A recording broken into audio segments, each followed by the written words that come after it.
George V was King of the United Kingdom and the British Dominions, and Emperor of India, from 6 May 1910 until his death in 1936. He was the second son of Albert Edward, Prince of Wales, and the grandson of the reigning British monarch, Queen Victoria. For the time of his birth, he was third in the line of succession behind his father and his elder brother, Prince Albert Victor, Duke of Clarence and Avondale. From 1877 to 1891, George served in the Royal Navy, until the unexpected death of his elder brother in early 1892 put him directly in line for the throne. On the death of his grandmother in 1901, George's father became King Emperor of the British Empire, and George was created Prince of Wales. He succeeded his father in 1910. He was the only emperor of India to be present at his own Delhi Durbar. His reign saw the rise of socialism, communism, fascism, Irish republicanism, and the Indian independence movement, all of which radically changed the political landscape. The Parliament Act 1911 established the supremacy of the elected British House of Commons over the unelected House of Lords. As a result of the First World War, the empires of his first cousins Tsar Nicholas II of Russia and Kaiser Wilhelm II of Germany fell, while the British Empire expanded to its greatest effective extent. In 1917, George became the first monarch of the House of Windsor, which he renamed from the House of Saxe-Coburg and Gotha as a result of anti-German public sentiment. In 1924 he appointed the first Labour ministry, and in 1931 the Statute of Westminster recognized the dominions of the empire as separate, independent states within the Commonwealth of Nations. He was plagued by illness throughout much of his later reign, and at his death was succeeded by his eldest son, Edward VIII. Early life and education. George was born on 3 June 1865 in Marlborough House, London. He was the second son of the Prince and Princess of Wales, Albert Edward and Alexandra. His father was the eldest son of Queen Victoria and Prince Albert, and his mother was the eldest daughter of King Christian IX of Denmark. As a son of the Prince of Wales, George was styled His Royal Highness Prince George of Wales at birth. He was baptized at Windsor Castle on 7 July 1865 by the Archbishop of Canterbury, Charles Longley. As a younger son of the Prince of Wales, there was little expectation that George would become king. He was third in line to the throne, after his father and elder brother, Prince Albert Victor. George was only 17 months younger than Albert Victor, and the two princes were educated together. John Neil Dalton was appointed as the tutor in 1871. Neither Albert Victor nor George excelled intellectually. His father thought that the Navy was the very best possible training for any boy. In September 1877, when George was 12 years old, both brothers joined the cadet training ship HMS Britannia at Dartmouth, Devon. For 3 years from 1879, the royal brothers served on HMS Bacchante, accompanied by Dalton. They toured the colonies of the British Empire in the Caribbean, South Africa and Australia, and visited Norfolk, Virginia, as well as South America, the Mediterranean, Egypt, and East Asia. In 1881, on a visit to Japan, George had a local artist tattoo a blue and red dragon on his arm, and was received in an audience by the Emperor Meiji. George and his brother presented Empress Haruko with 2 wannabes from Australia. Dalton wrote an account of the journey entitled The Curse of HMS Bacchante. Between Melbourne and Sydney, Dalton recorded a sighting of the Flying Dutchman, a mythical ghost ship. When they returned to Britain, Queen Victoria complained that her grandsons could not speak French or German, and so they spent 6 months in Lausanne in an ultimately unsuccessful attempt to learn another language. After Lausanne, the brothers were separated. Albert Victor attended Trinity College, Cambridge, while George continued in the Royal Navy. He travelled the world, visiting many areas of the British Empire. During his naval career he commanded Torpedo Boat 79 in home waters, then HMS Thrush on the North America station, before his last active service in command of HMS Melampus in 1891–92.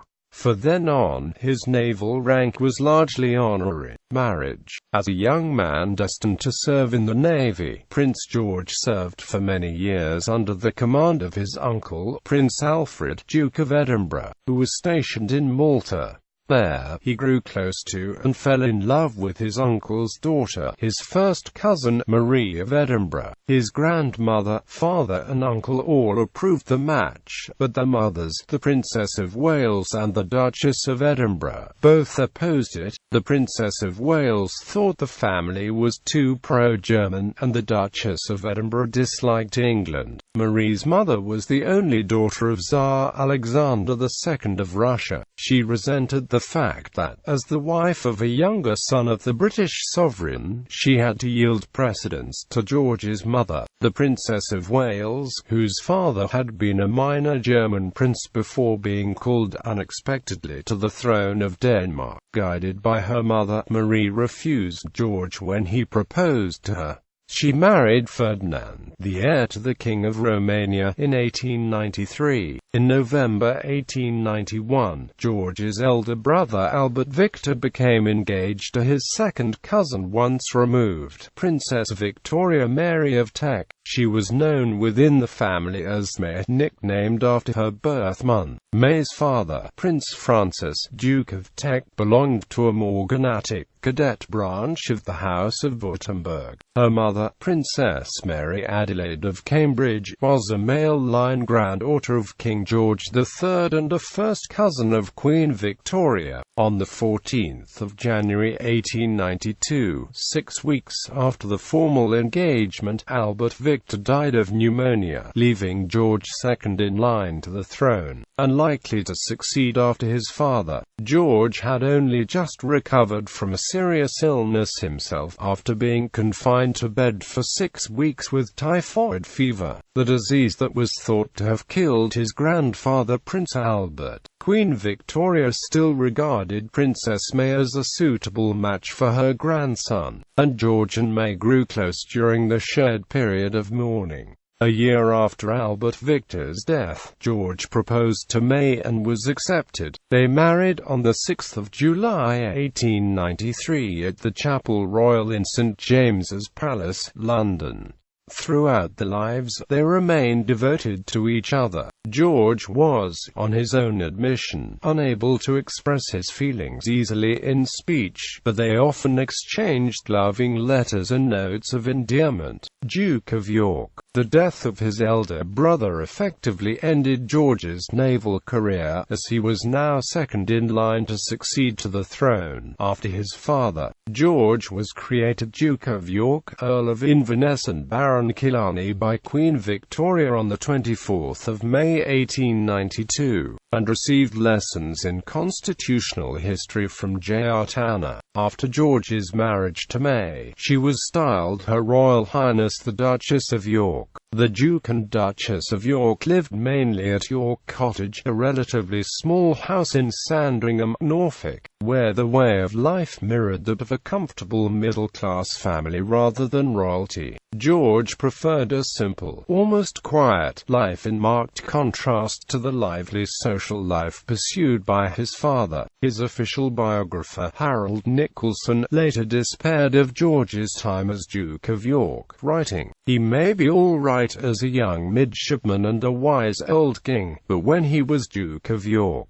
he did nothing at all but kill animals and stick in stamps." George was an avid stamp collector, which Nicholson disparaged, but George played a large role in building the Royal Philatelic Collection into the most comprehensive collection of United Kingdom and Commonwealth stamps in the world, in some cases setting record purchase prices for items. George and May had 5 sons and a daughter. Randolph Churchill claimed that George was a strict father, to the extent that his children were terrified of him, and that George had remarked to Edward Stanley, 17th Earl of Derby, "My father was frightened of his mother, I was frightened of my father, and I am damned well going to see to it that my children are frightened of me." Quote. In reality, there is no direct source for the quotation, and it is likely that George's parenting style was little different from that adopted by most people at the time. In October 1894, George's uncle by marriage, Tsar Alexander III, died, and his cousin, Tsar Nicholas II, ascended the Russian throne. At the request of his father, out of respect for poor dear Uncle Sasha's memory, George joined his parents in St. Petersburg for the funeral. George and his parents remained in Russia for the wedding a week later of Nicholas to another one of George's first cousins, Princess Alix of Hesse-Darmstadt, who Queen Victoria had once hoped would marry George's elder brother, Prince of Wales. As Duke and Duchess of York, George and May carried out a wide variety of public duties. On the death of Queen Victoria on the 22nd of January 1901, George's father ascended the throne as King Edward VII. George inherited the titles of Duke of Cornwall and Duke of Rothesay, and for much of the rest of that year, he was styled His Royal Highness the Duke of Cornwall and York. In 1901, George and May toured the British Empire. Their tour included Gibraltar, Malta, Port Said, Aden, Ceylon, Singapore, Australia, New Zealand, Mauritius, South Africa, Canada, and the colony of Newfoundland. The tour was designed by Colonial Secretary Joseph Chamberlain with the support of Prime Minister Lord Salisbury to reward the Dominions for their participation in the South African War of 1899 to 1902. George presented thousands of specially designed South African war medals to colonial troops. In South Africa, the royal party met civic leaders, African leaders, and Boer prisoners, and was greeted by elaborate decorations, expensive gifts, and fireworks displays.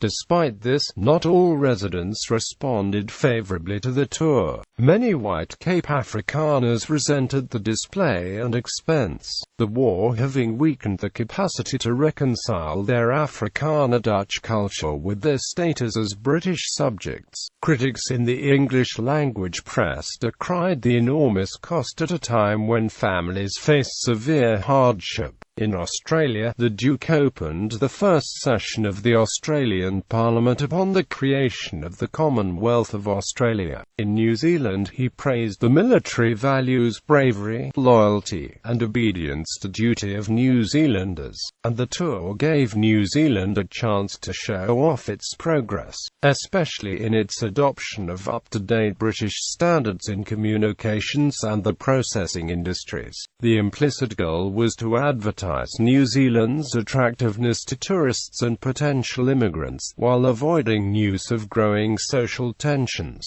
By focusing the attention of the British press on a land few knew about. On his return to Britain, in a speech at London's Guildhall, George warned of the impression which seemed to prevail among brethren across the seas, that the old country must wake up if she intends to maintain her old position of pre-eminence in her colonial trade against foreign competitors. On the 9th of November 1901, George was created Prince of Wales and Earl of Chester. King Edward wished to prepare his son for his future role as king, in contrast to Edward himself, whom Queen Victoria had deliberately excluded from state affairs.